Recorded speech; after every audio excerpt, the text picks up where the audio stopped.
like and subscribe, will you? Thanks!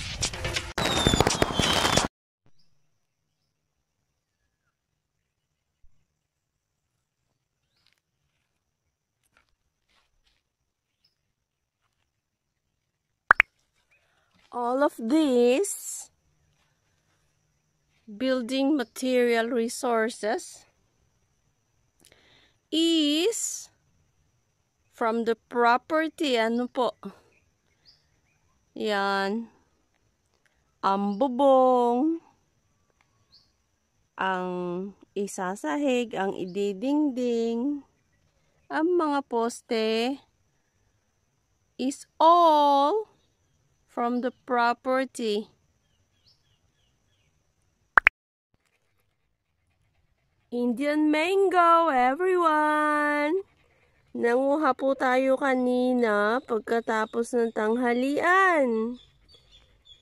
Yeah. Hi, I just have my nap. Afternoon nap. Sakit po sa ulo pag sumusobra sa tulog sa hapon.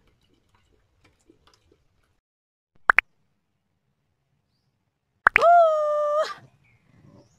Ang init-init po dito sa may amin this time. Super init. Grabe. Lalo na po pag ang inyong bubong ay yero. Katulad sa bahay ng nanay ko, pagpasok mo pa lang, parang pugon. Yeah. Do you notice something? Whoop! Pam pam!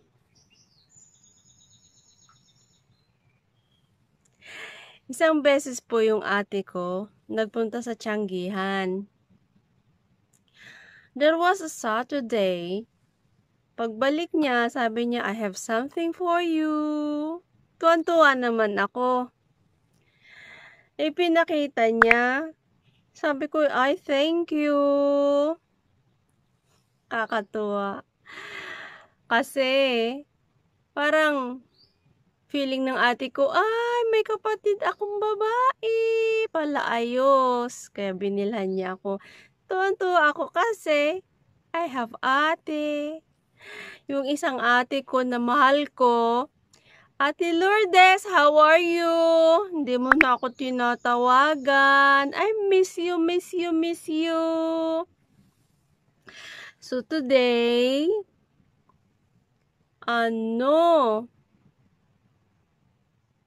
there's something new behind.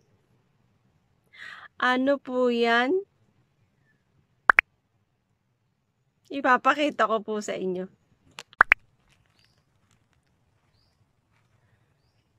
What could this be? Opa! Oh!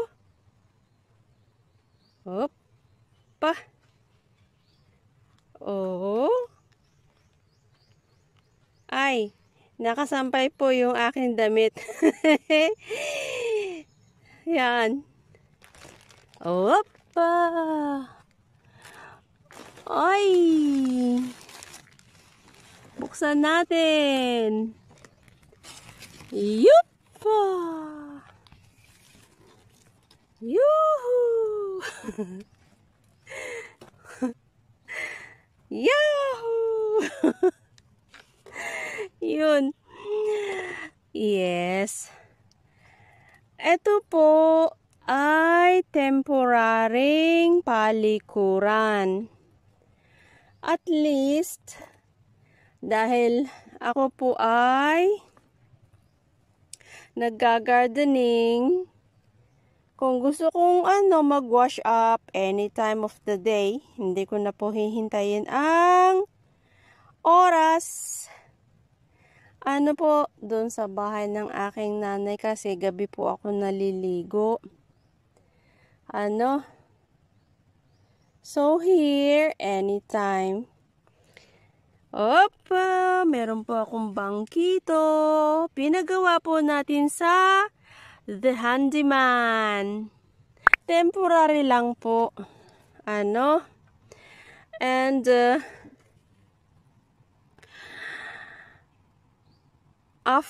after a year and a half, I'm tasting my freedom. Freedom in what sense? Kwentuhan tayo! Yeah. As I was saying, I'm tasting my freedom once again after a year and a half living here where I was born. Paano po yun? Simple. Pag may sarili kang kinikilusan, you have the freedom. Ano po? So, if you're starting all over again, it's not easy. Quite hard. Lalo na po pag kayo ay nasa 50-han na. Maliban na syempre ang inyong bulsa ay deep and fat. Pero kung nagpapang-abot-abot lang po ang pera, quite hard. So,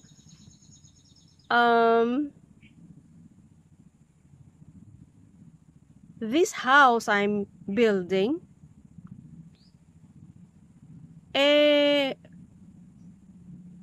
mula sa poste, hanggang sa pangbubong, hanggang sa pangdingding, resources in the property. Malaking pasalamat dahil hindi na po bibilhin. Yeah? So, doing my best, starting all over again here. Ano po? Hanggang breaking the news. Ang aking anak makapag-migrate sa Europe. Yeah.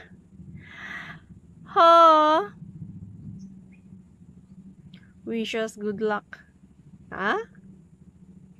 Will you? Yes, you will.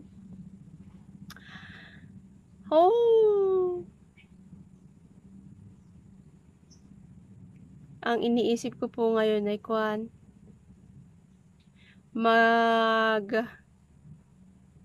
tanim nung yung dragon fruit. Hahanapan ko ng lugar kung saan ko tatanim dahil I've shown you, nakalagay na po siya sa sako. Why sako? Dahil ako po ay nasa buhanginan. So, kailangan po ng lupa. Right? Yeah. Kumusta po ang inyong araw? Kumusta ang buhay-buhay? Kung may pinagdadaanan, just keep moving forward. Lahat po tayo may pinagdadaanan.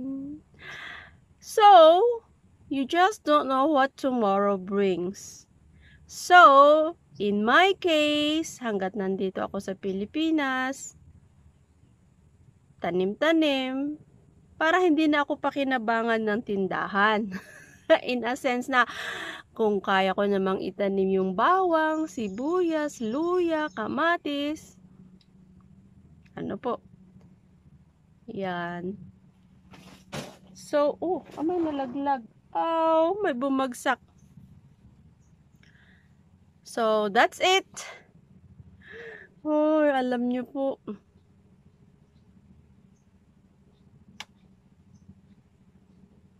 Mag-e-experiment pa po tayong gagawa ng earthen oven. Dahil malaki po ang tulong ng earthen oven pagdating sa pagpapainit ng pagkain, makakaluto ka ng ibang klaseng putahe na hindi lang manggagaling sa luto ang uling o What's that again? Charcoal.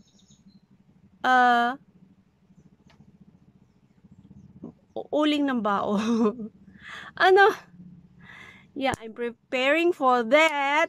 Yung size, yung mga gagamiting material. Ang meron pa lang po ako dito is yung dayami. Yeah. So, abangan. If I fail, cheer for me. If I succeed, cheer for me, okay? Bravo! Meron po akong pato egg. 5 piraso. Mag-experiment po tayo. Ang lalaki po. Sinubukan kong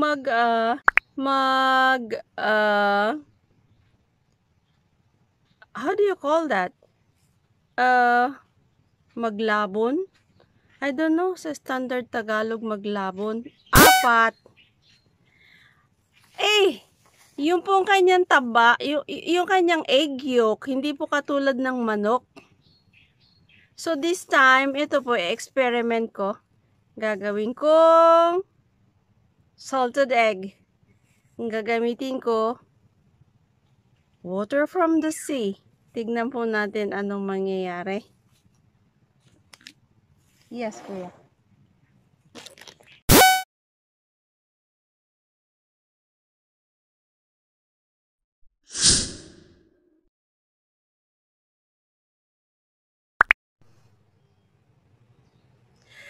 Namamahinga po. Nakapagtanim ako ng Why? Why, Teggy?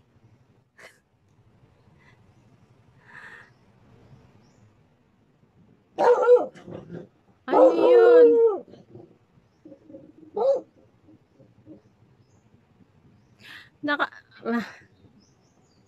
Going back.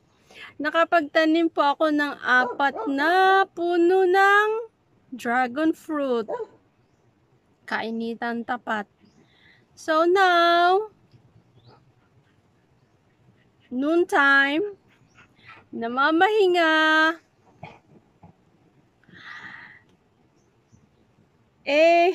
Aluring pong kainin itong Indian mango kasi ang pula-pula. Tingnan niyo po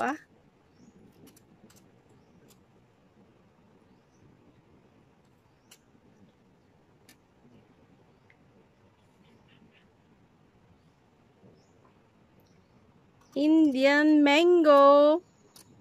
Buti pa po yung Indian. May mangga siya. Yan po, Tapos, buti pa yung China. May dagat. China Sea.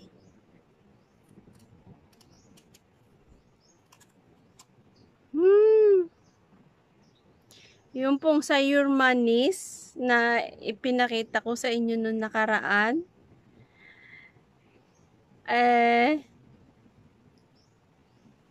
Buhay na po. Ay dito, ang tawag nila, malunggay China.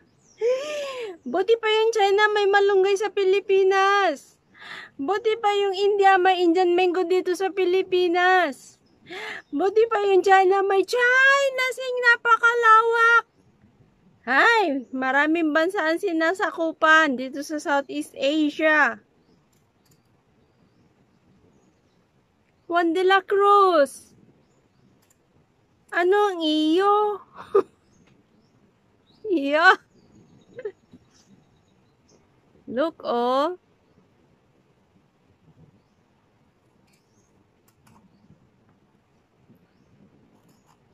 Wari ko po, mangunguha po ulit ako nito maya-maya. Hitik na hitik sa bunga po yung puno. Yan, dami.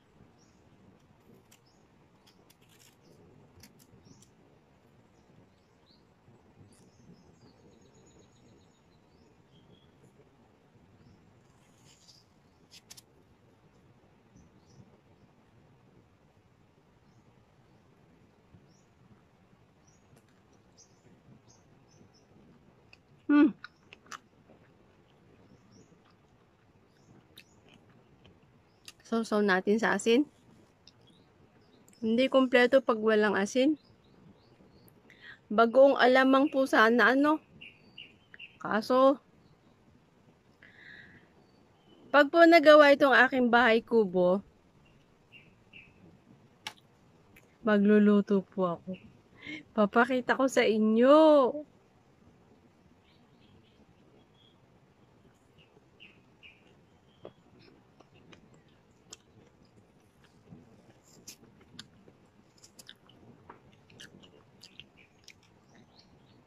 May asim, but not too sour.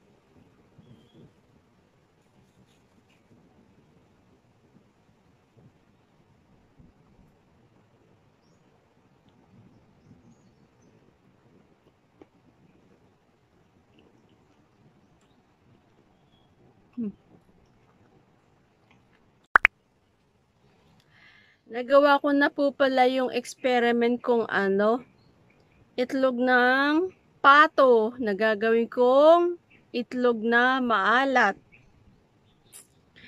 I'll show you after 1 month. Bakit po 1 month? Kasi ang kapal po pala ng eggshell ng ano, itlog ng pato. Ano? So, tingnan po natin. Ipapakita ko sa inyo after 1 month.